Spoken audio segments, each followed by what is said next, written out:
இல்ல திராவிட முன்னேற்ற கழகத்தை எதிர்த்து நிற்கிற வலிமை விஜய்க்கு நிச்சயமாக இல்லை சார். நீங்க திமுக என்பது ஒரு அரை நூற்றாண்டு காலம் தமிழ்நாட்டினுடைய அரசியலை அளந்து பார்த்து விட்டு வந்திருக்கிற கட்சி. சும்மா டிராவல்ல வந்த கட்சி இல்ல. அது இன்ச் பை இன்ச் அளந்திருக்கு. நீங்க இன்ஃப்ராஸ்ட்ரக்சர்ல திராவிட முன்னேற்ற கழகத்தை வீழ்த்துகிற ஒரு இயக்கம் இந்திய துணை கண்டத்திலேயே இல்ல, மறந்துடக்கூடாது. பாரதிய ஜனதா கட்சி சர்வ பலத்தோடு 15 ஆண்டுகள் முட்டி மோதி பார்க்குது இல்லையா? ஆனா அதனால ஏதாவது ஒரு இன்ச் நகர்த்த முடிஞ்சுச்சா திமுகவை? முட்டி முட்டி மண்டை உடைந்ததுதான் மிச்சம்.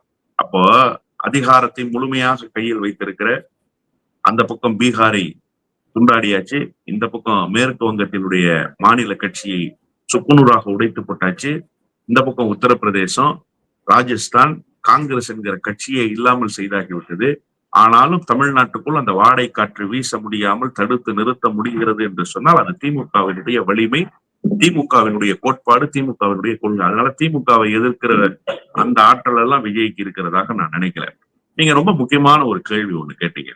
ஏன் இந்திய அரசியலில் அவர் மிளிரக்கூடாது, ஒளிரக்கூடாதுன்னு. அவர் 2024லயே அவர் தான் சார் ஸ்டேட்ஸ்மேன், அவர் தான் மாஸ்டர். ஏன்னா அந்த இந்தியா கூட்டணிக்கு முகமும் முகவரியும் தந்தவர் திராவிட முன்னேற்ற கழகத்தினுடைய தலைவர், அன்றைய முதலமைச்சர் அண்ணன் மு க ஸ்டாலின். அரவிந்த் கெஜ்ரிவால் வரமாட்டேன்ட்டாரு, மம்தா பானர்ஜி வரலன்ட்டாங்க.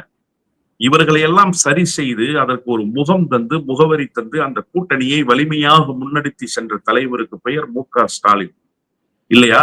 அன்னைக்கே அவருடைய தன்னுடைய தடத்தை பதிச்சிட்டாரு. 2024 தேர்தலில் இன்னொரு சாதனையை அவர் செய்தார். இந்தியா கூட்டணியில் அங்கம் வகித்த கட்சிகள் 100 விழுக்காடு வெற்றி எங்கேயாவது பெற்று இருந்துச்சா?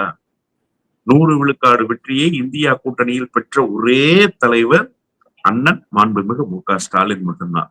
அப்ப அன்றைக்கே அவர் தன்னுடைய வலிமையான தடத்தை பதிச்சிட்டாரு. ஆனா அவர் ஒரு தேசிய அரசியலில் ஒளிர வேண்டும், மிளிர வேண்டும் அப்படின்னு சொன்னா திமுகவினுடைய தனிபலம் மட்டும் போதுமானதாக இருக்காது. கண்டிப்பாக மாநில கட்சிகளை ஒருங்கிணைத்து ஒரு வேலையை செய்ய வேண்டிய ஒரு பணி வரும். அப்ப எல்லாருக்கும் செவி சாய்க்க வேண்டிய கட்டாயம் என்பது ஒன்று வரும். நான் சொல்றது உங்களுக்கு நல்லா புரியும்னு நினைக்கிறேன். இழுத்த இழுப்புக்கெல்லாம் அவர் போக முடியாது.